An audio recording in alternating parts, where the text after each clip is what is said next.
comes time to host those holiday partings and gatherings of family, let the Omni Nashville Hotel take all the worry off your plate. Proud sponsor of the Mid-State Checkdown High School Football Game of the Week and located in the heart of Music City, the Omni Nashville Hotel is your only choice. The Omni Nashville Hotel, 5th Avenue, downtown. Greg Pogue back once again to tell you about Bongo Java, Nashville's oldest and most celebrated coffee company, now also located in the Omni Nashville Hotel. Reward yourself for surviving Nashville traffic with fresh, locally roasted coffee, classic handcrafted espresso drinks, and fresh baked goods all day long. And free Wi-Fi, so you don't have to work from home. Number one in customer service. You made it through the traffic. Reward yourself with a perfect pick-me-up at Bongo Java. Fresh coffee, delicious treats, great atmosphere. Open 6 a.m. until 2 p.m. daily. Bongo Java at the Omni Nashville Hotel. This is WNSR's broadcast of the Mid-State Checkdown High School Game of the Week. Here's Joe Fisher. I'm a retired school psychologist, and helping people was my thing. After my stroke, when Meals on Wheels started, I was on the other end of the stick, so to speak. My name is Julius Gaines, creative writer, poet, photographer. 1 in 6 seniors faces the threat of hunger, and millions more live in isolation. Drop off a hot meal and say a quick hello. Volunteer for Meals on Wheels by donating your lunch break at americaletsdolunch.org. This message brought to you by Meals on Wheels America and the Ad Council. Dr. Jeff Powers and Premier Dental Care in Gallatin is proud to sponsor tonight's high school football coverage on Nashville Sports Radio WNSR and the featured DCA at Friendship Christian playoff game. Premier Dental Care is a modern facility with the most technologically advanced techniques and equipment available. Yet the treatment provided is warm and personal by a staff of experts with years of proven and awarded experience. Enjoy this night of high school football coverage and learn about a personal dental experience. Visit PremierGallatinDentistTN.com to learn more. Welcome in to the Mid-State Checkdown High School Football Scoreboard Show. Tune in as we provide all the scores and stats from around Middle Tennessee. The Mid-State Checkdown High School Football Scoreboard Show is sponsored by Southern Trophy House, Mooyah Burgers, Fries, and Shakes in Brentwood, Sir Speedy of Music City, Dr. Jody Jones, DDS, Gene Carmen Real Estate, Boom Baz, Craft Beer and Pizza, Dr. Jeff Powers, DDS, and the Omni Nashville Hotel. And now to the Strike and Spare Studios for your hosts, high school sports legend Bruno Reagan and high school graduate Ray Dosky. If we can find a way to add Devlin McKenzie as producer into the open, that would be great. Welcome in Mid-State Checkdown High School post-game show. I'm your host, Bruno Reagan. Ray Dosky. Devlin McKenzie is currently out. His car gave out, and he is stuck in actually the Atlantic Ocean trying to sail back from the Europes. So, the Europes. You remember when you were gone, Zach? And also, I'm joined by Zach Williams, a voice for the Hendersonville Commandos. He will be joining us today for our entire post-game show. He's also my co-host on the afternoon stretch. Zach, how are you doing?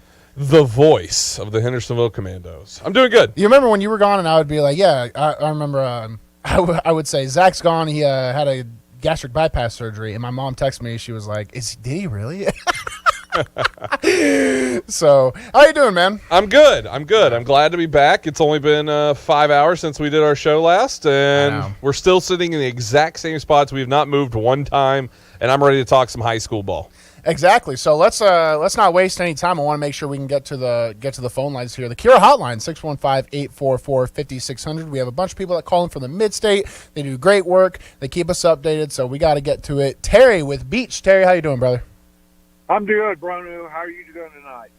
I'm doing pretty good, man. So tell me what happened. I mean, Beach was kind of like we were talking last week. Beach, we were expecting a Beach Oakland kind of finals night, and I thought Beach would, maybe dominate Smyrna a little more, but tell me what was the initial thoughts with this game? Well, it was, and Beach came out, first play of the game, it was very emotional. Darius Johnson's mother, who had been serving country in the Middle East, made it home tonight on Veterans Day. First time she'd seen her son play. She runs out onto the field with them, carrying the American flag, and the first play from scrimmage. Oh, we lost Terry. Terry, call back in, buddy. Yeah, he might have. Hey, Yes, I've done that a little bit before. You ever just put the phone up and you hit the end call button? So, first of all, I mean, how emotional I would. This is going to sound maybe a little.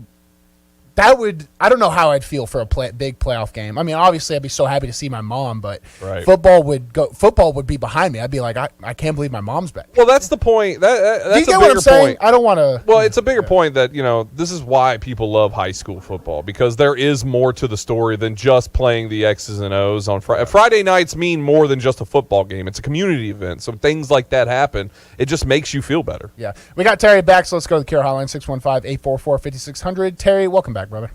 I'm sorry, the call dropped. No, after Darius goes 57 yards, we're up 7-0 on the first play from scrimmage. And then right before the half, we add a field goal, just 10-0. Mm-hmm. Then we kick off to Smyrna, and then we score again, get the ball back, score again, 17-0. And then after a turnover, where Caden Tiemann ran all the way down for a touchdown, it was appeared. The referee said he stepped out at the 5-yard line.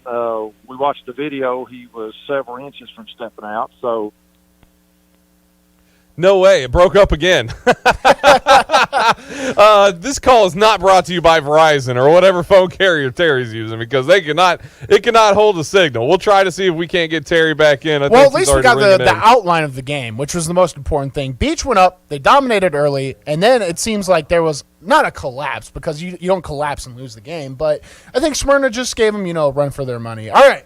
Terry, hey, give us the game in about 30 seconds. That's all we got, apparently. Okay, so what happens then, instead of being 24-0, then we fumble the first play. They get the ball at their own 3 and drive it 97 yards, score it's 17-7. And then they do a short kickoff. We have 2 players call for a fair catch and then run into each other, fumble. They get the ball. Then they take it in a few plays later. It's 17-14, and then we're able to drive down the field and take the ball and push it in and go back up 24-14, and then they score There it is. That's Terry. Hey, that's like clockwork. But I at least get the outline of the game now a lot better. So I appreciate your call, Terry.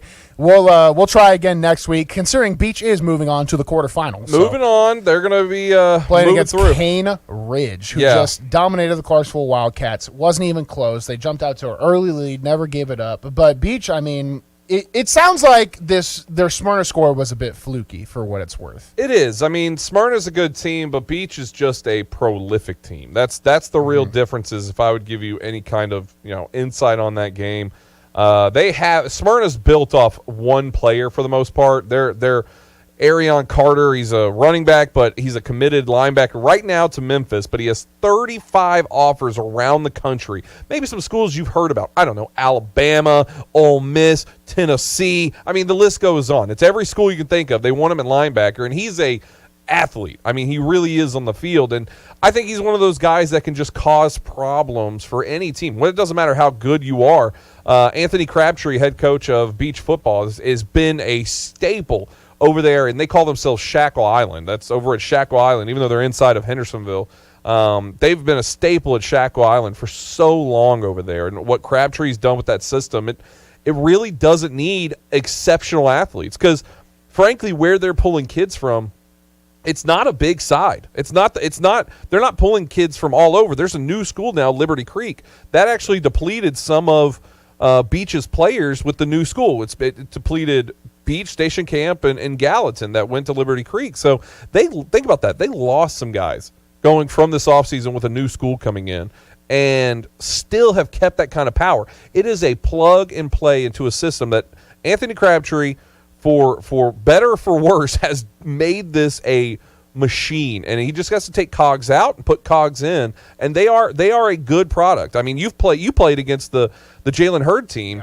And that there's not much change to the offense of what they were doing then. They're still doing the same thing today. It'll never not be impressive when a public school can have the consistent level of success of a Beach, of an Oakland, of Hendersonville, Mount Juliet. These are schools that are just typically all the time dominant in 5A, 6A, 4A. Alcoa, Maryville, these schools, they just, I don't know what it is, because it's not like you can recruit. Sometimes they get in a little trouble for it, I guess. So I think Oakland was one that that got a little slap on the wrist a few years ago. But to be able to do this at the public school level, it's extremely impressive. Real quick, we got to go to the top of the hour break. You're listening to WNSR, Nashville Sports Radio. You've been listening to the Mid-State Checkdown High School Football Scoreboard Show. Tonight's broadcast is brought to you by Southern Trophy House, Mooyah Burgers, Fries, and Shakes in Brentwood, Sir Speedy of Music City, Dr. Jody Jones, DDS, Gene Carmen Real Estate, Boom Baz, Craft Beer and Pizza, Dr. Jeff Powers, DDS, and the Omni Nashville Hotel. Tune in next week for our continued coverage of high school football in Middle Tennessee on Nashville's home for high school football. WNSR, Nashville Sports Radio.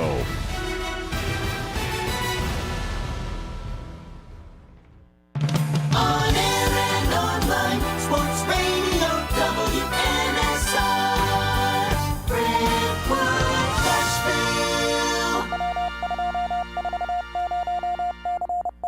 ABC News, I'm Lionel Moise. President Biden has arrived in Cambodia to begin the next part on his foreign trip, meetings with Southeast Asian leaders and a one-on-one with China's president, with talks to include North Korea. If North Korea keeps going down this road, it will simply mean further enhanced American military and security presence in the region. And so the PRC has an interest in playing a constructive role in restraining North Korea's worst tendencies. National Security Advisor Jake Sullivan, former President Trump's attorneys have filed suit to block the House January 6 committee subpoena for documents and testimony. Arizona's largest county still has at least 300,000 ballots to be counted. They're going back and forth too much with the Beckering and all this. They can't be trusted like that. Maricopa resident Tanya Robinson says the long wait leaves some unsure about trusting the results. In the Nevada governor's race, ABC reports Republican Joe Lombardo is projected to win. This is ABC News. You'd never knowingly feed your pup mystery meat or spoiled grocery store food, so why are those some of the most common protein sources in kibble today? Yep, the dog food ingredient meat meal can be made of spoiled supermarket meat and packing plant scraps. I'm veterinarian Dr. Marty Goldstein. Your dog needs a biologically appropriate diet similar to what they would eat in the wild. That's why I developed Nature's Blend, a freeze-dried raw food made with premium cuts of meat, omega-3 rich seeds, and superfood veggies and fruit. Daly is 12 years old. He has been on your food for 9 bags now. Nature's Blend is pantry safe and has 0 artificial preservatives, additives, filler, or meat meal. He's got more energy, able to run around and play when our grandson comes. For a limited time, save 54% off Nature's Blend and receive a free pack of premium dog treats. Go to drmartypets.com/Marty or text Marty to 511-511. I can't thank you enough. He's 12 and I'm enjoying every day with him. Message and data rates may apply. You may receive up to 1 additional text. Text stop to opt out.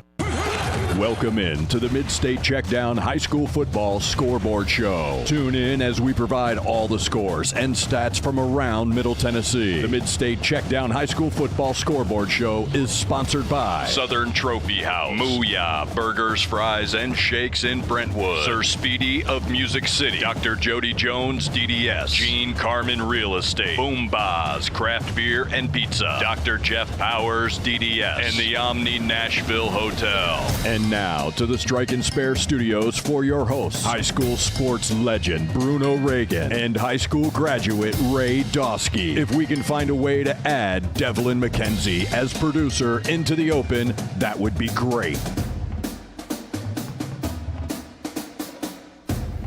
Welcome back, Mid-State Checkdown Scoreboard Show. I'm your host, Bruno Reagan. We have Zach Williams, play-by-play voice for the Hendersonville Commandos. We have Ray Dosky behind the board. Devlin is currently out. He's doing something. Fall weddings. Hey, I mean, I don't think I've ever been to a fall wedding. I don't think I ever will be. So I know you went to one. These begrudgingly. Why do people do these things? I don't know. It's fall weddings in October and November during college football season should be illegal, but for some reason people keep doing it. I saw a story where my sister did one. Yeah? Illegal. Yeah, October. Should be. Yeah. But you went to L.A. where it doesn't really matter, so I guess that's a weird one, right? Real quick, guys, I want to go to a Mid-State Checkdown scoreboard update. Scoreboard update from the Strike and Spare studio.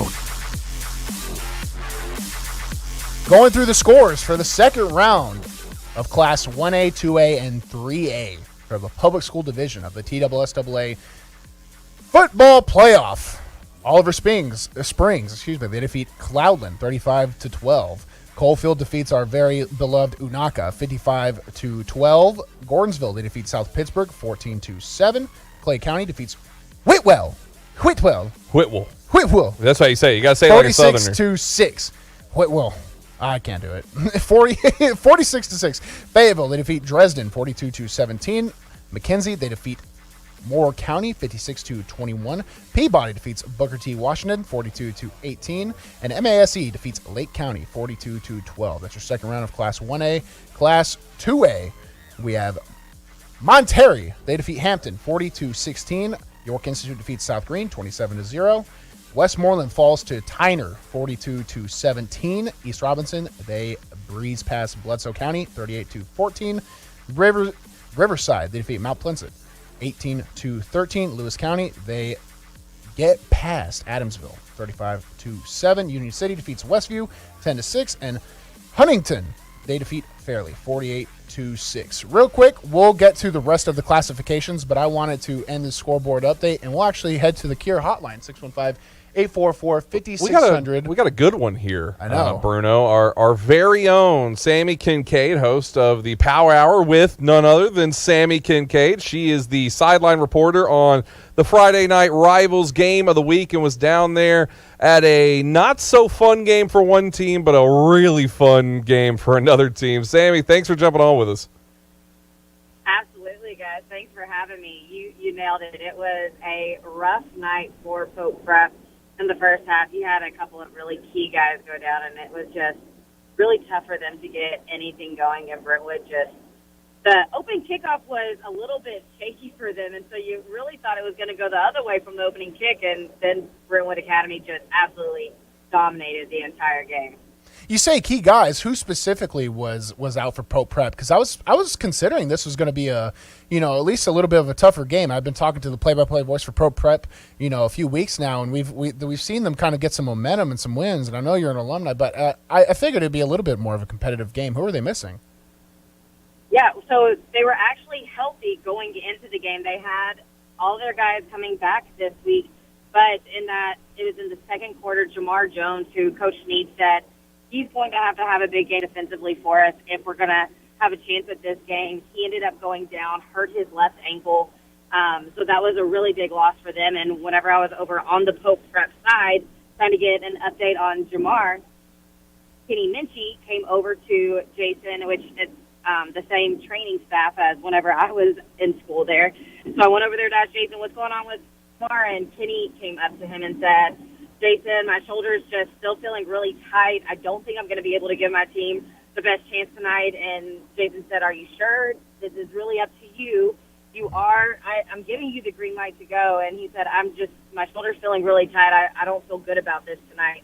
And so he only was in for about 30 drives, and then he did not play. Chet Lack played quarterback for the rest of the game. Sammy, I'm not going to call out and try to – this is going to sound like I'm trying to force a narrative, but I'm not trying to do that. A few years ago, Christian McCaffrey coming out of Stanford, he didn't want to play in a bowl game because he was getting ready for the NFL.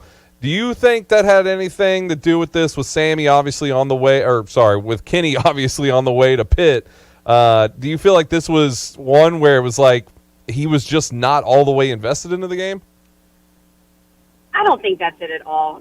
Kenny, just from watching him, this is the second time we've had Pope Prep, and he's all about his team. So I think it was more so he was just nervous about how he would perform and how he mentioned to him, I don't think I'm going to give our team the best chance. I think he truly thought that. It wasn't him just, I'm going to throw in the towel early so I can make sure I get ready for Pitt and healthy to go play at the next level. I think he really, truly, honestly did not think that he was going to give them the best chance tonight. And you could just tell whenever he was trying to throw the ball, they weren't doing a lot with him throwing in those few drives that he was in. You could just tell he was still nursing that shoulder. And with how cold it was, this is really no surprise. It was absolutely frigid there tonight. And so I just think it really was bothering him more than he expected us going into the game. Sammy, Pope Prep seems to be stuck in this division. I mean, large school D2 is such it's such a meat grinder when you get to the second round and further in the playoff. I mean, you have NBA, Macaulay, Baylor, Brentwood Academy, Ensworth. You have all these teams. What does Pope Prep need to do to try and take that next step, or is it is it just time, or is it a reasonable thing to expect them to one day compete with these teams, because it's just absolutely brutal for D2? Yeah, no, it is it's very brutal. You mentioned it, me going to Pope Prep. Back then it was JP2, and my freshman year was whenever we had Golden Tate, and that was the only time I remember there being successful years at JP2. And talking to Coach Brian Sneed before the game today, this is the third time that these two teams have met in the second round, and they were successful last year, winning on a field goal, but it was tough. It becomes so close to getting to that next round, but the competition is very, very tough for them in this division, and it may be more time. I mean, Brian Sneed, I think he's doing a great job, and he's gotten some good guys there. It's just to stay healthy. I think that was really the big thing tonight, was with how many guys went down, because you had a few more go down, not as significant as really losing those two, but whenever you can't stay healthy, it's hard to win games. Sammy, last thing I'll ask you as we get to the end of your call here. I appreciate you calling in. Pope Prep, they end up 7-3. They take down some big time schools. I mean, Ravenwood's usually a big time power. They take them down at the end there. Is this, would you say, a successful season for Pope Prep, having followed this team for years, and maybe this season? Would you call the season a success for them? Absolutely. Anytime you get to play in the postseason, I think you need to celebrate. You did something good to get there, and that's something that shouldn't be taken lightly. And take this game and you say, hey, we got to this point. What can we take from this game to make sure we come back and do better next year? And they have a lot. They're going to be missing a couple of really big guys next year with Josh Maylander. He's a senior. I mean, even your third string quarterback in Chet Black being a senior, you're going to have a lot of really key guys leave, but it's a fresh start, new opportunity for some of those younger guys to say, hey, what can we take from this year and take to next year, and make sure that we try to go a little bit further. But I think they should 100% celebrate this as a successful year getting to play in the postseason. Sammy, I appreciate you calling in. Have a good one. Absolutely. Thanks, guys. 11 hours and 11 minutes till Sammy is on air right here, the Power Hour with Sammy Kincaid, 9 a.m. to 10 tomorrow after Prep Football Talk. Let's go back to the Cure Hotline now. Will Brown Jr., he covered that same exact game, more from a JP2 standpoint, as he is the voice of the Pope Prep Knights. Willie, thanks so much for joining us, buddy. I appreciate it. How's everything going? It's going good. For you, maybe not so much after a loss like that. That's a tough one for the Pope Prep group. As you know, we were just talking about with Sammy over there. A lot of injuries on that side. I mean, I think you probably heard my question about Minchie. I'm gonna ask the same thing to you. He comes out after 3 series or 3 plays, whichever it was, and says his shoulder's not really into it, and this was his final game after a pretty successful career at Pope Prep. Do you feel like this was strictly a real injury, or was this a scenario kind of like it's a game that they already felt like they were going to lose possibly, and it was in the back of his mind, and he just wanted to stay healthy going into his college career? Not knowing Kenny Minchie, only knowing him from just covering the team, I think from what Coach Sneed has told me, he has been frustrated about his shoulder. I mean, his shoulder, let's be honest, guys, is pretty much out of shape. I mean, he hasn't really thrown a pass in a real game since the Independence game. That's when he went down. I don't think he is that type of player that's going to say, hey, let's just look towards the future. I mean, it's quite obvious he wanted to go out there and do what he could for his team. Because if that were the case, he would have still been in street clothes. So I think he gave an admirable effort for going out for the 3 series, and I think, that's just a young man that knows his body. As Sammy stated, on the sidelines, he talked about, I don't think I can put myself or the team in a position to win the game. And I think for someone that knows that, the thought process is, I'm going to try. I went out there. I did the best I could. I feel like I'm going to put my team in a worse position by continuing to play. Because we all know, I've known this from watching Minchie the past couple of years, the Knights go downfield. And they have the receivers that stretch the field. So seeing the receivers' routes being cut in half was a sign to me that, okay, it's either they don't want, not really wanting to put too much pressure on that arm. So I don't think it was a selfish thing by any means necessary. I think Minchie made the right decision by knowing that, hey, I don't think I'm ready. Now, Will, you've always been pretty straight up when you call into this show about Pope Prep, the expectation, where you see the team going, and how you see this playing out. Did this game play out kind of how in your expectation it would? No. I did not expect them to lose by 31 points tonight. I'll be honest. The Bruno Academy was the better team. And let's be honest, the better team deserves to win. I feel like this team, some of those juniors that were on last year's team that lost that quarterfinal round 2, Pope Prep on the last-second field goal made by Andrew Southern, who's now, gone on from the program after graduating. That team, they came out focused. I could tell from just pregame warm-ups, albeit their first offensive drive of the game was just ineffective. Pope Prep could not stop them as the game matured. And I really felt like the better team won that game, but I didn't think that Brentwood Academy was going to be 31 points better than Pope Prep tonight. Well, and that's kind of the idea there that I'm talking about. Is the reason why you didn't think that is because you thought Kenny Minchie was going to be out there, and when the number 6 quarterback in the country isn't playing, this is what happens, and that's why I feel like it's weird to hear that. I'm not saying anything on the young man himself, but I just think it's weird for him to say, I'm not going to be able to help out the team much tonight, and the guy who came in was definitely not going to be helping out the team much, and they fall 31 points. So at 38-7 in a final, it just seems like for Minchie, I mean, if he was that guy, it seems like this was a night that they needed that guy. I understand where you're coming from, but the only part that I'll disagree with is watching Chet Lax play. I mean, he's a darn good quarterback. I mean, for someone who, after transferring from Davidson Academy to come to Pope Prep, didn't see a lot of time at quarterback. I mean, for him to grasp the offense as quickly as he did, I mean, he's had multiple, games where he's thrown more than 3 touchdown passes. I mean, I'd probably throw for 4 touchdown passes when you have Josh Maylander, Colin Cook, Ainsley Ware, Bo Bailey. I mean, Jesus, Lord in heaven, I wish I had those receivers when I was at Antioch. But you have a generational arm, though, also, Willie. Don't forget about that. A generational arm. Okay.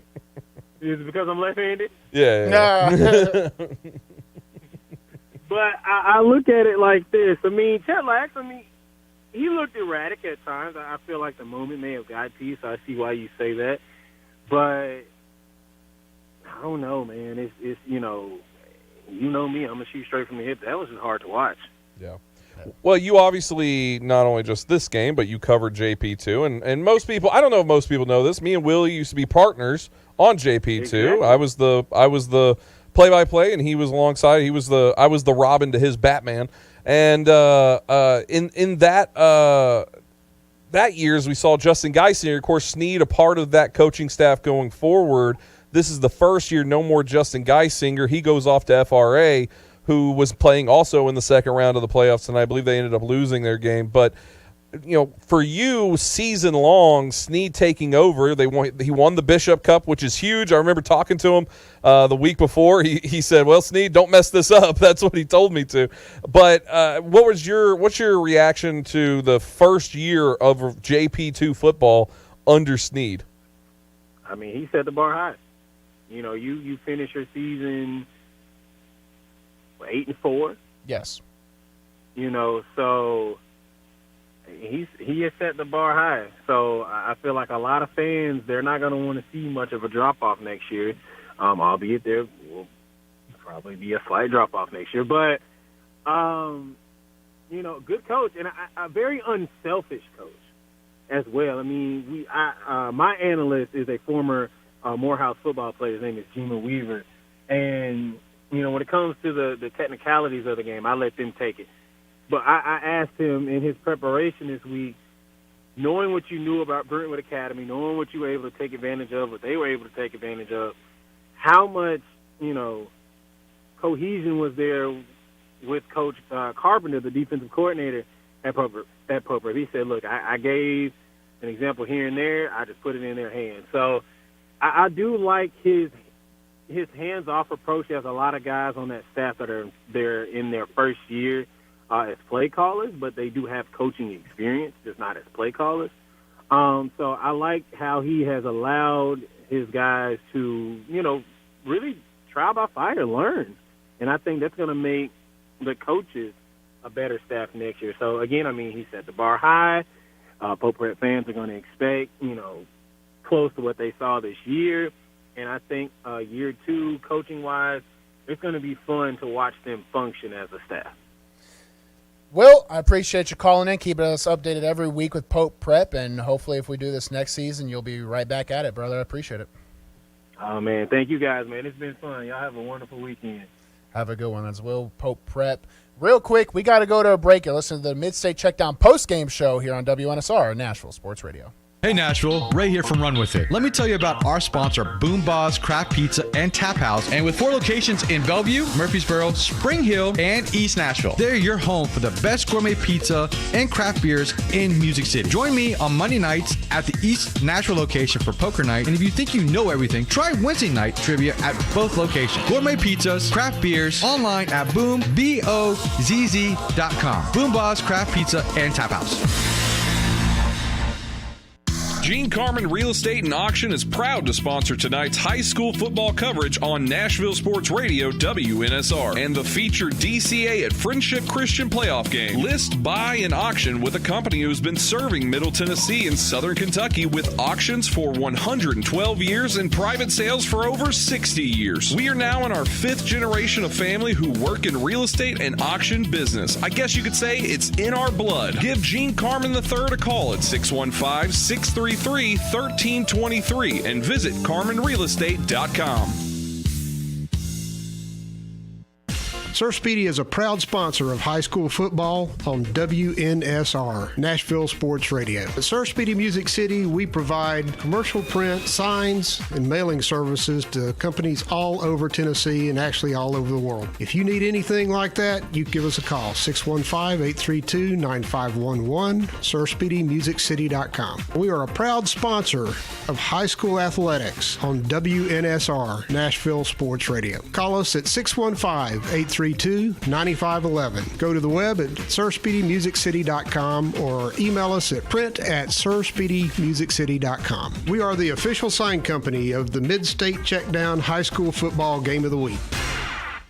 Jody Jones of Jody Jones Dentistry is proud to sponsor tonight's high school football coverage on Nashville Sports Radio WNSR and the featured DCA and Friendship Christian playoff game. Whether you're looking for a complete smile makeover or just need a trusted dentist for general dentistry services, Jody and his staff are licensed in 3 states and are ready to take care of you. His dedication to providing incomparable service shows in the consistent amount of positive referrals he received. Enjoy this night of high school football coverage and visit JodyJonesDDS.com to learn more.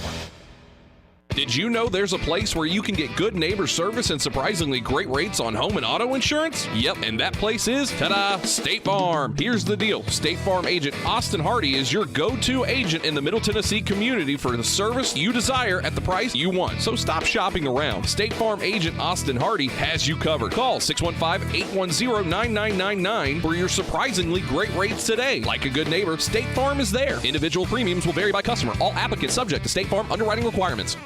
If you're in the mood for quality burgers and handmade milkshakes, Mooyah is where you need to be. With 2 locations in Brentwood and Franklin, Mooyah is your only choice for handcrafted Angus beef burgers, fresh cut fries, and homemade ice cream milkshakes. With vegan, paleo, and keto options, Mooyah has something for every taste. Order online, dine in, or carry out. Located in Brentwood and in Franklin off West McEwen Drive. For the best quality and the best taste at the best price, make it Mooyah.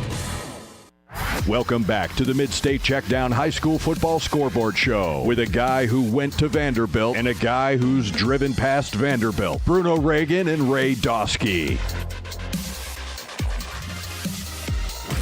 Welcome back, Mid-State Checkdown Post-Game Show. I'm your host, Bruno Reagan, here with special guest Zach Williams, here with special guest Ray Dosky, and we're missing special little man, Devin McKenzie. He'll be back next week, I believe, so we'll see.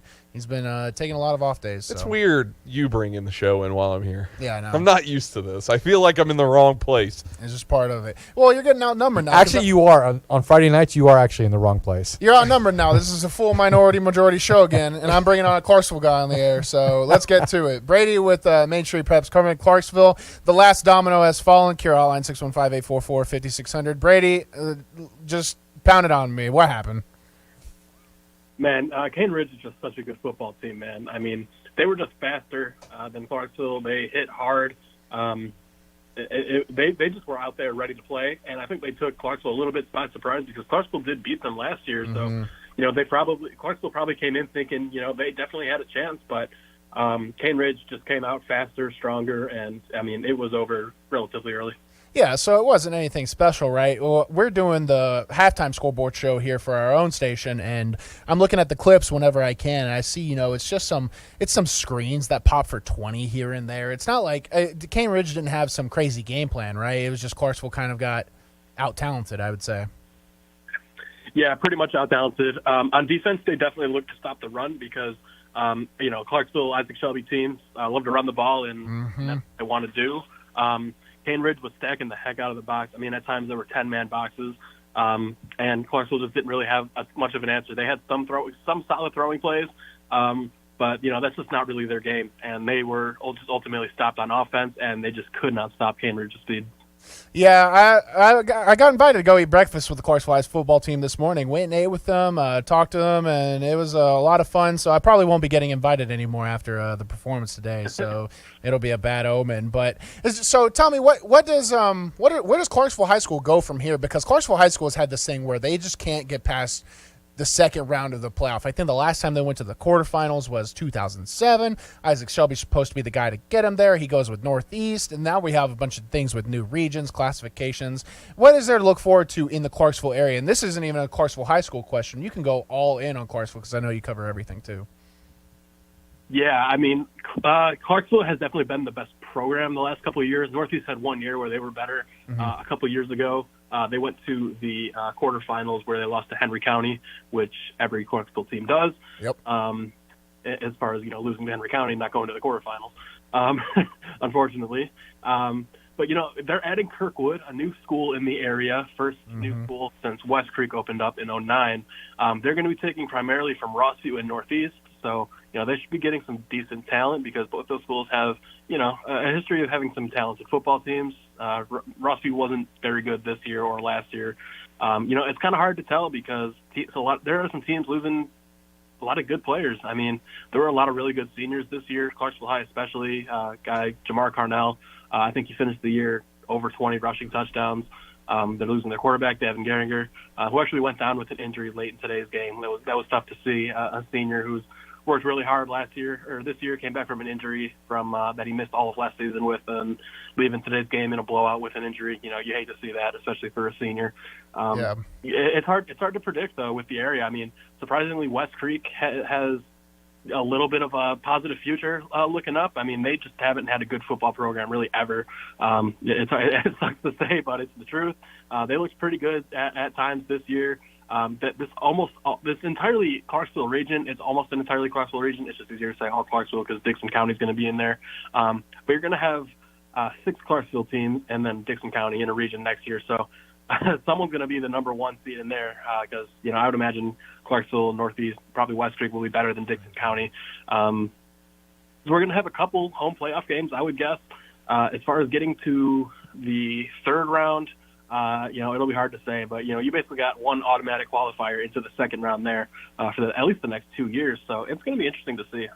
Now, Brady, you get to watch a lot of these teams that come visit. Maybe you travel a little bit. I'm sure you're familiar with Beach. They actually played Clarksville. Cane Ridge, they had a greater score differential against Clarksville than Beach did in the regular season matchup. I just wanted to know, with what you saw tonight, do you think Cane Ridge has a chance to take out Beach and maybe surprise some people? Yeah, I think they definitely got a chance. I was at the Clarksville Beach game this year. I saw them play them last year in the playoffs. So I'm definitely familiar with Beach. They obviously have just an awesome team, as they always do. But I think Cane Ridge definitely has a chance. I mean, from what I saw tonight, their quarterback is very talented. He's got a strong arm. He's a decent athlete. And they just got athletes all over the field, man. I mean, Most Phillips III, he's legit. He's an awesome receiver. Like I said, just speed everywhere. It's going to be tough for Beach to contain that. That'll be one of the better teams that they've seen this season. Hey, Brady, I'm Zach Woods. I don't know if we've met. This is the first time I've been on this show, but I do the play-by-play for Hendersonville High School, and I got to see that Clarksville team, and I got to see what they're able to do. I know y'all talked a little bit. I mean, I know the regions are changing around and things like that, but it seems like Clarksville's in a better place than where they've been in the past, and it feels like they're going to be one of these teams that – I don't know exactly. I'm going to say they're going to be these powerhouses, but it does feel like they're going to be teams that other teams are going to get upset on a lot going forward because they're starting to build back. I mean, they have a great history of good talent. I mean, I'm sitting across from Bruno right now who came out of there. But there's been plenty of players, and not just Clarksville, but the Clarksville area. Do you feel like that's kind of true, where they're not going to be some powerhouse, but they're going to be a team that is going to be a fly in the ointment to a lot of good teams like the Oaklands of the world and teams like that going forward? Yeah, I think you can definitely say that, there are good things to look forward to in the area. I mean, like I said, that all Clarksville region plus Dixon is going to be really exciting to watch. I think they're going to, there'll be a little iron sharpens iron thing going on. These teams are probably going to schedule good non-region games to get them prepared for the postseason, because so many Clarksville teams will be going to the postseason just automatically there. Like you said with Clarksville, I mean, they played an awesome game against Hendersonville this year, beating them by, I think, 20. West Creek beat Hendersonville to end the season, which was very surprising to me, but it kind of showed that's a program on the rise too. And middle school football has actually really never been much of a thing here in the area, but that's kind of starting up here as well. So part of the reason Clarksville schools hasn't really competed a ton at the state level is because a lot of these kids, if they're sophomores in high school, they just don't have a lot of high school football experience, or rather competitive football experience. So they're just not as developed as sophomores that you see, in Hendersonville, Sumner County as a whole, Davidson County. So I think getting middle school football going here is going to be huge because, it's going to have these kids a little bit more developed than they would be in the current state. So I definitely think there are things to look forward to here. Clarksville High especially. Northeast is always a team to look out for. They always got really good athletes. West Creek on the come up, and then there are just so many other schools here that someone's bound to have a good year here and there. With the initial realignments that just came out, the all Clarksville, you're talking about all Clarksville. I don't know the exact realignment there, but I do figure if you're saying all Clarksville, it sounds like the games that these past 2 years they had to travel to Sumner County. I'm talking not just Clarksville High, but all Clarksville teams. I know for Rossview and Hendersonville, there was bus issues that Rossview ended up showing up late. How big is that to not have to travel anymore that far? Yeah. Yeah, I think those coaches and kids are going to be they're going to tell you they're very excited about that. And even the 5A teams, a couple 5A teams moving up with Northeast, Kenwood, and Northwest, they've had to go to Henry County the last couple of years, play Springfield, Portland. So they're going to be very excited to get away from those travels as well. It's going to be really cool. I mean, seeing all these games between city rivals meaning something for the region, it's going to be very exciting. Brady, I appreciate you calling in, brother, keeping us updated on all things Clarksville. If we do this again next year, if I'm the host, and if you're doing the same thing, hope we can get you back on, brother. I appreciate it. We need you because Bruno doesn't keep us up with Clarksville at all in here. Hey, you bet, guys. Appreciate you. That's Brady with Main Street Preps, covering all Clarksville area sports. He does everything. I mean, so if you want to follow him, he's one of the best follows. I mean, he is Brady _ MSP, Main Street Preps. He does all Clarksville sports, soccer, basketball, you name it, dude's all over it. So real quick, we want to head back to the Carroll Hotline, 615-844-5600. Thank you for holding. Jeff, covering Westmoreland. Jeff, what's up, brother? Hey, we're doing all right. We are on the road back from Chattanooga and Tyner Academy after a 42-17 loss tonight. Tyner Academy, they've got athletes, and that Joshua Jackson quarterback kid, he is for real out there in Chattanooga. It's one of those things. It was a game. Oh, excuse me. I was just going to say it's one of those things where I think a lot of people in 2A really do go unnoticed. I want to know your opinion on that because I hadn't even heard of Tyner Academy, and now apparently they have a real QB. And it's not that I don't believe you. It's just I feel like this is just a normal thing, and Westmoreland might be one of those teams that can expose those type of players to me as a person. Absolutely, and to be honest, I wasn't real familiar with them either. This is my first year with Westmoreland. As Zach knows, I was at Station Camp for a long time. But getting to see him, his arm, he would just flick the wrist and it would go 30, 40 yards. The receivers just couldn't get traction on the field with the wet conditions. Otherwise, that game might have gotten out of hand early. But physically, we stood up and you hear 42-17, but at halftime it was 7-3. And it was 21-10, and we were driving in the third quarter. So a couple of plays, a couple of miscues, a couple of mistakes, and Tyner took it over from us. They can play. And their game against East Robertson next week, I think you want to check that one out. That's a lot of athletes on the field at one time. Well, Westmoreland, they go into the playoffs 6-4. I think they end their season 7-5. Yeah, so they end their season 7-5. In your experience, having covered them now and learning about their past, what do you think is this a successful season for Westmoreland? Maybe starting to get some traction, and what's their outlook next season? It is. They hadn't had a home playoff game in several years. I know it's been at least a good handful. And of course, last year they won 3 games, I think, coming in. So a big turnaround. The biggest question is going to be there's a lot of seniors on this team, so there's going to be a lot of big shoes to fill. And our new region is going to be a tough one. We've got East Robertson and Westmoreland, 1 and 2 from our region, plus Trousdale, who finished 4th. You've got York Institute and Monterey, who finished 1 and 2 in their region. Wow. You've got Smith County, who finished 1st in their region, and now we're all put together in one place. So that's going to be a real hard dogfight. I have no idea how that's going to turn out next year. Talking with Jeff Combs, voice of the Westmoreland Eagles. Now, this game on the road in Chattanooga, I know a few years ago Tyner and Westmoreland linked up, I believe, in the playoffs. They've kind of played each other in the past. This one, though, this is being reported on, so none of this is breaking news or anything like that. But 23 seconds left in this game. Without going into specifics, Jeff, it seems like a bunch of penalties came out, and they had to end this one early? They did. There was just a little bit of a scuffle on the sideline. I didn't get to see most of it. The ball was probably about 5-10 yards ahead of the action, so of course that's where my eyes were going. But next thing you knew, you saw a lot of the Tyner side it was on their sideline, and Westmoreland players were in a pushing match. I don't know who pushed who first or anything like that, but it was definitely not the way that our seniors wanted to go out and end their careers at Westmoreland High School. No, and I'm seeing here, I mean, it seems like Tyner more at fault. The reports that are coming out, a couple coaches for Tyner are going to be missing 2 games for technical ejections in this game. I mean, they got the win, yeah, but you're just talking about their next matchup. That's going to be a problem for any team to be missing, whether it be their head coach or maybe some positional coaches, things like that, due to stupid games. Was the game a little chippy the whole way through, or was this just something that kind of like happened at the end? It really kind of escalated more at the end, more than anything else. But yeah, it was. There were 2 physical teams going at it all game long. Like I said, I'm not going to pretend to know which coaches or anything like that.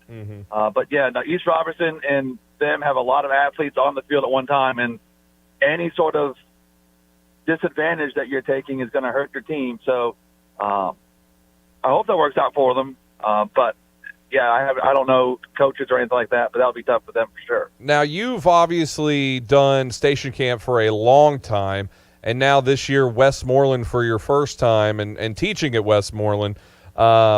This is Talk to me about the differences, because I know the community size, just going from the Gallatin/Hendersonville area of Station Camp and then going up to Westmoreland is they're very different. They really are from those areas in the Sumner County area. Tell me about the differences of you doing the games last year for Station Camp and all the years that you have for Station Camp, but then now Westmoreland.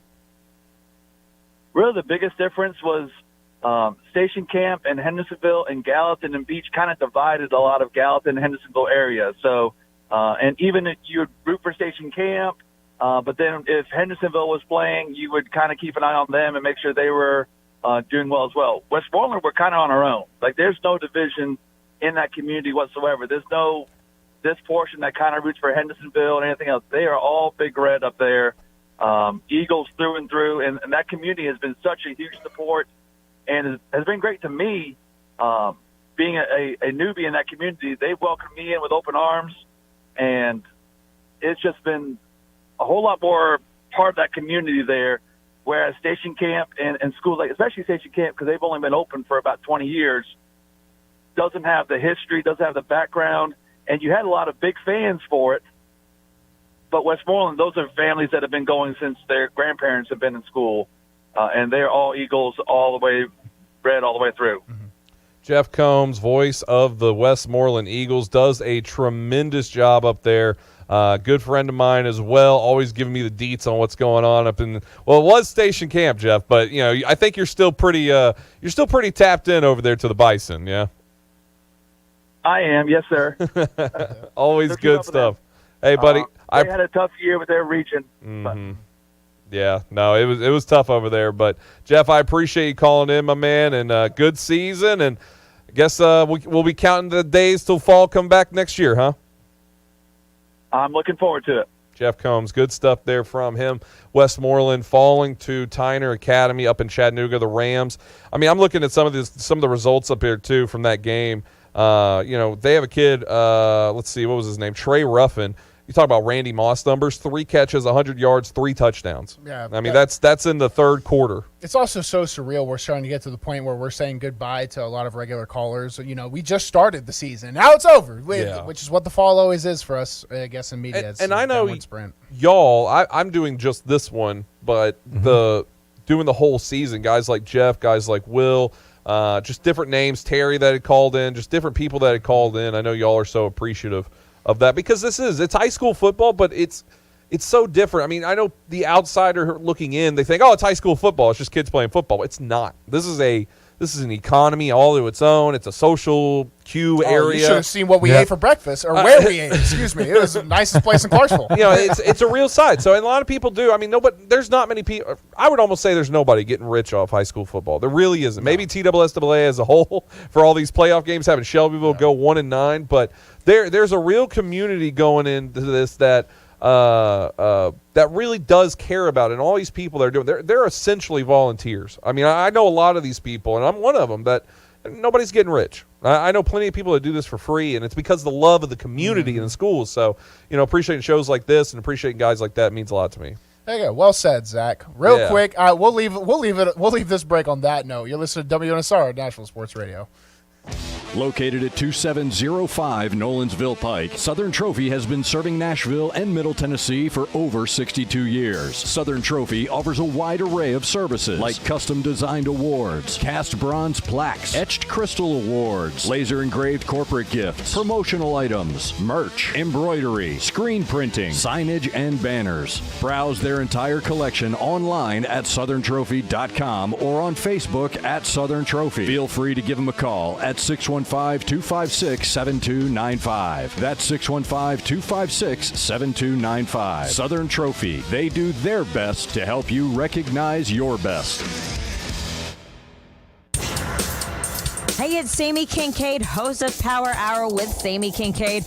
Every Saturday morning from 9 to 10, listen in as I highlight women in sports from high school to the pros, athletes and administrators. And you know what? Let's talk some ball with women covering the game across the country. Power Hour with Sammy Kincaid is every Saturday morning. Listen in on Nashville Sports Radio from 9 to 10 a.m. Greg Pogue back once again to tell you about Bongo Java, Nashville's oldest and most celebrated coffee company, now also located in the Omni Nashville Hotel. Reward yourself for surviving Nashville traffic with fresh, locally roasted coffee, classic handcrafted espresso drinks, and fresh baked goods all day long. And free Wi-Fi, so you don't have to work from home. Number one in customer service. You made it through the traffic. Reward yourself with a perfect pick-me-up at Bongo Java. Fresh coffee, delicious treats, great atmosphere. Open 6 a.m. until 2 p.m. daily. Bongo Java at the Omni Nashville Hotel. Dr. Jeff Powers and Premier Dental Care in Gallatin is proud to sponsor tonight's high school football coverage on Nashville Sports Radio WNSR and the featured DCA at Friendship Christian playoff game. Premier Dental Care is a modern facility with the most technologically advanced techniques and equipment available. Yet the treatment provided is warm and personal by a staff of experts with years of proven and awarded experience. Enjoy this night of high school football coverage and learn about a personal dental experience. Visit PremierGallatinDentistTN.com to learn more. Hey Nashville, Ray here from Run With It. Let me tell you about our sponsor, Boom Boss Craft Pizza and Tap House. And with 4 locations in Bellevue, Murfreesboro, Spring Hill, and East Nashville, they're your home for the best gourmet pizza and craft beers in Music City. Join me on Monday nights at the East Nashville location for poker night. And if you think you know everything, try Wednesday night trivia at both locations. Gourmet pizzas, craft beers, online at BoomBozz.com. Boom Boss Craft Pizza and Tap House. Gene Carman Real Estate and Auction is proud to sponsor tonight's high school football coverage on Nashville Sports Radio WNSR and the featured DCA at Friendship Christian playoff game. List, buy, and auction with a company who's been serving Middle Tennessee and Southern Kentucky with auctions for 112 years and private sales for over 60 years. We are now in our 5th generation of family who work in real estate and auction business. I guess you could say it's in our blood. Give Gene Carman III a call at 615-633-1323 and visit CarmanRealEstate.com. Welcome back to the Mid-State Checkdown High School Football Scoreboard Show with 2 guys who can't wear the correct size shirts. Bruno Reagan and Ray Dosky. Welcome back to Mid-State Checkdown High School postgame show with Bruno Reagan. Special guest Zach Williams, special man Ray Dosky, and we're missing our super special little man Devin McKenzie, but he'll be back next week. Y'all both wear shirts the proper size, I feel. I don't think so. I think there are no looking around right now. There are no shirts that fit me well. That shirt fits you well. These the shirt shirts that you're don't wearing. fit us that well. This one fits me great. I feel great about this. You look like you're wearing like red armor. I am. That's how I feel. That's good. I'm glad about that. I wear armor around my feelings. I'm what we call a snowflake. For everybody who doesn't know, Bruno has a blow-up mattress next to him here in the studio because this is how much he cares about high school football. He's going to stay here all night to just in case any more late-night scores that we are missing come in. He's literally – I posted photos at Zachariah W. on Twitter, free plug. Yes. That you could see him sleeping inside here. I mean, Ray, this is commitment like no one's ever seen before. Well, that is the plan for you tonight, right?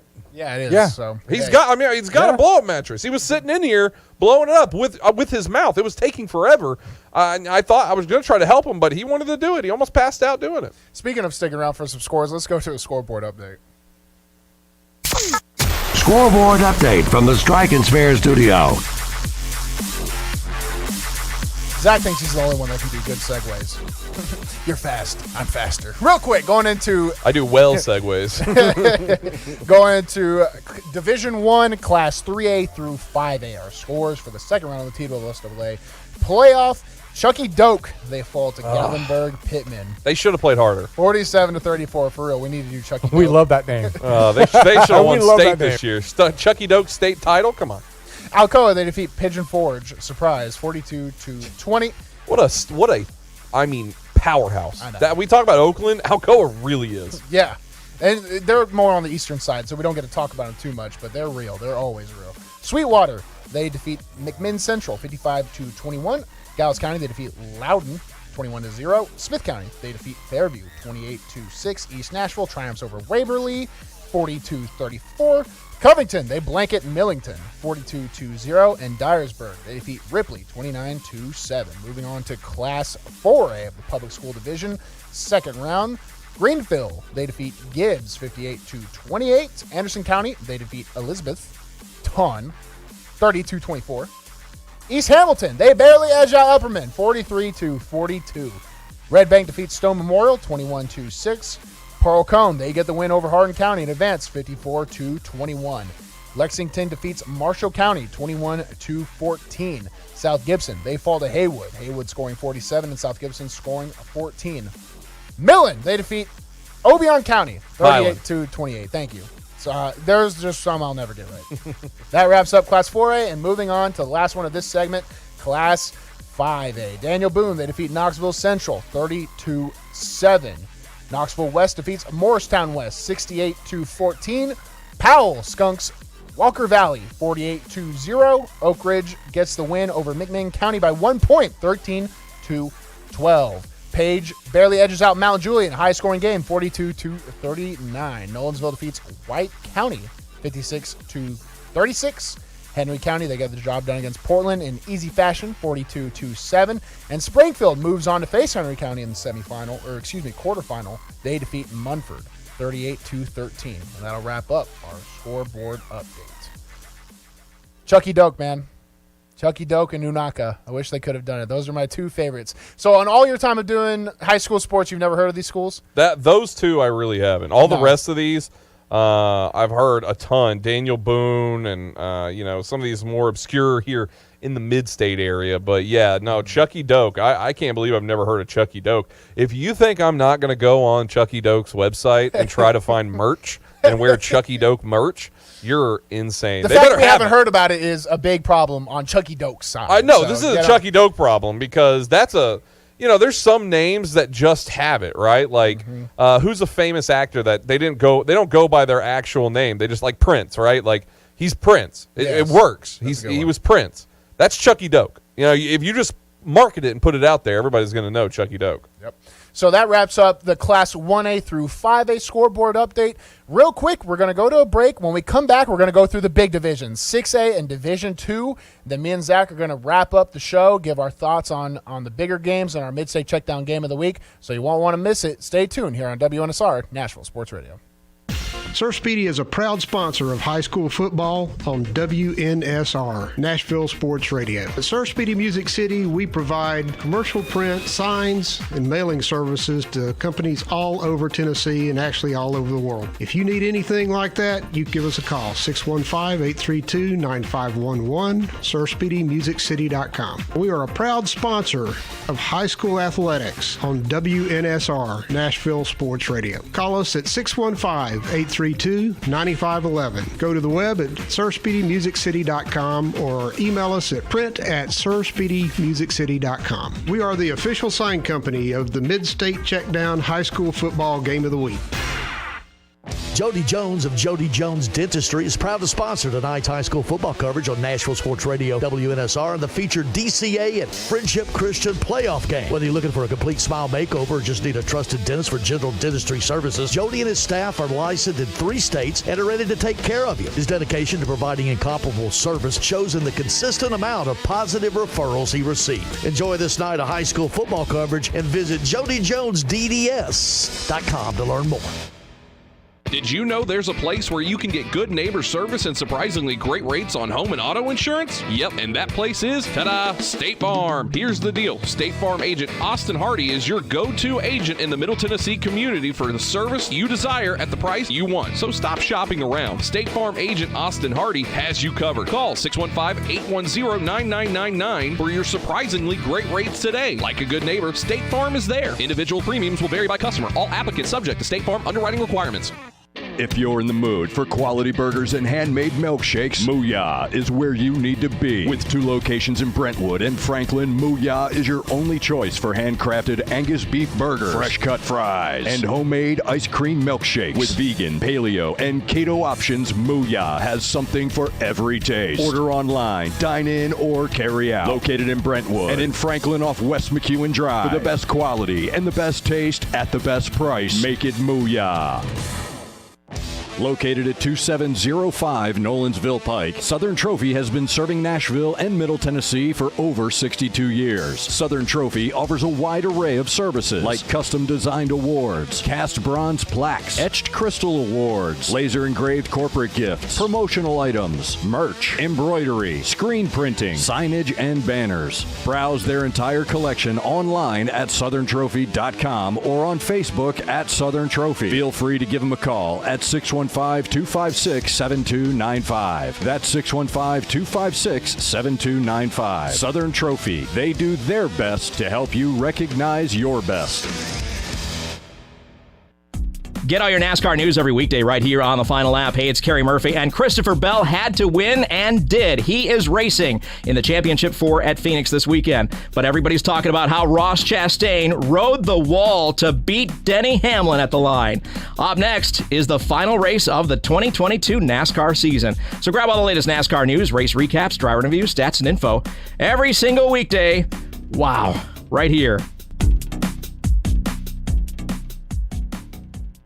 Greg Pogue back once again to tell you about Bongo Java, Nashville's oldest and most celebrated coffee company, now also located in the Omni Nashville Hotel. Reward yourself for surviving Nashville traffic with fresh, locally roasted coffee, classic handcrafted espresso drinks, and fresh baked goods all day long. And free Wi-Fi so you don't have to work from home. Number one in customer service. You made it through the traffic. Reward yourself with a perfect pick-me-up at Bongo Java. Fresh coffee, delicious treats, great atmosphere. Open 6 a.m. until 2 p.m. daily. Bongo Java at the Omni Nashville Hotel.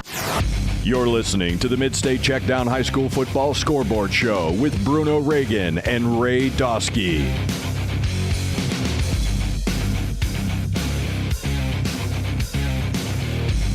Mid-State Checkdown post-game show. Your host, Bruno Reagan, with unspecial guest Zach Williams and even more unspecial guest Ray Dosky.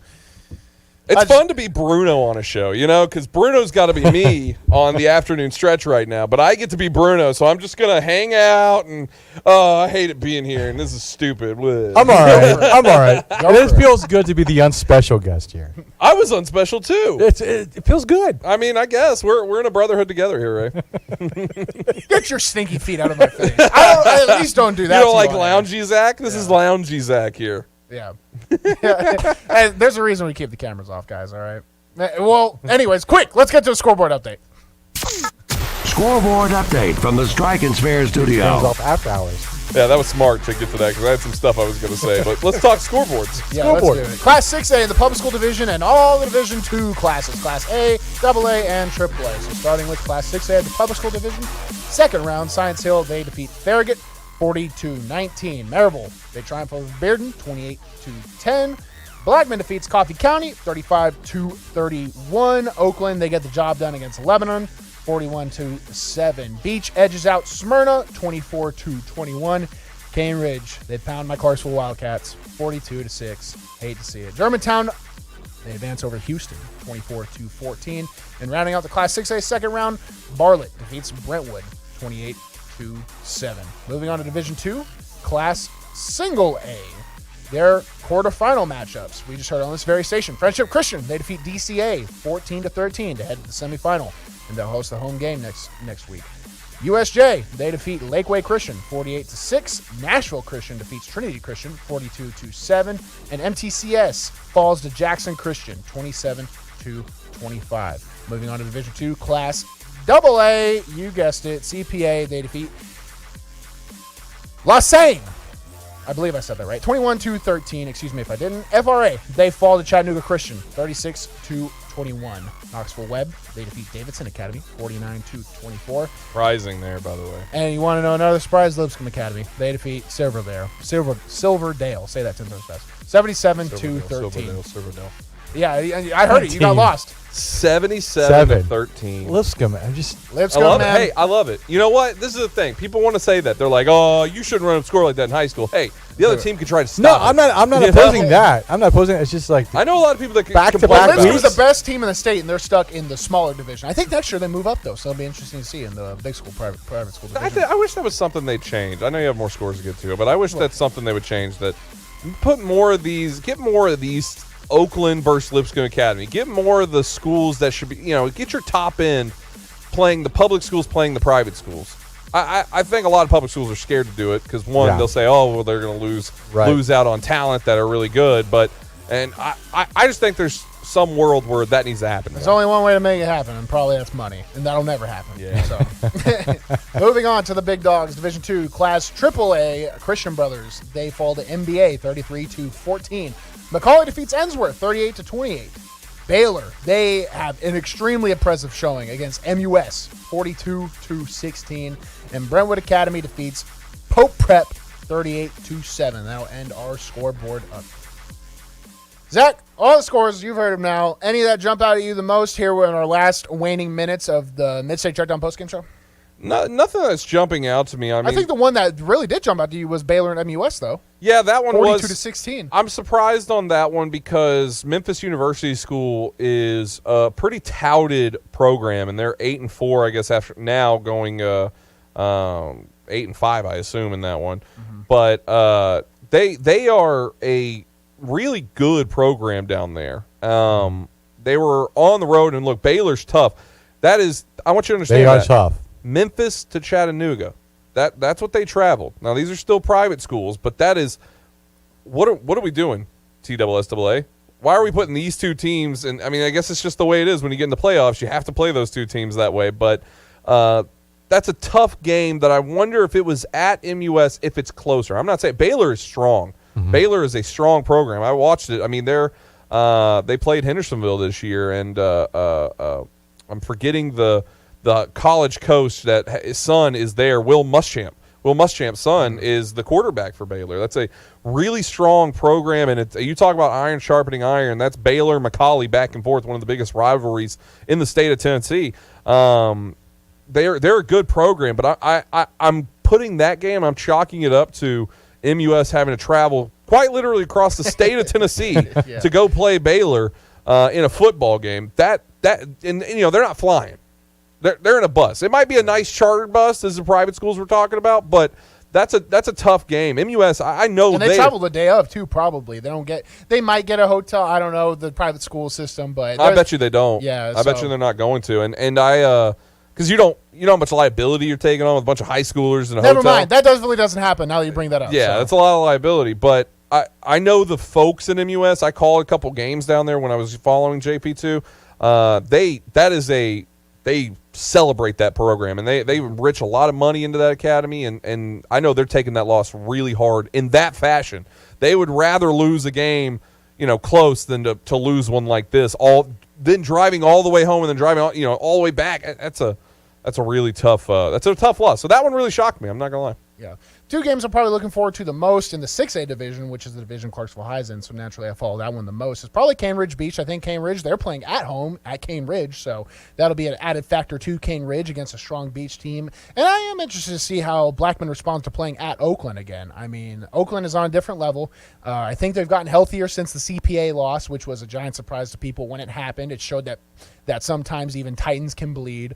But a program like Oakland, they got right back on track. And since that game, I think they've outscored their opponents something crazy like 200 to like 10 or something. So that's just part of it.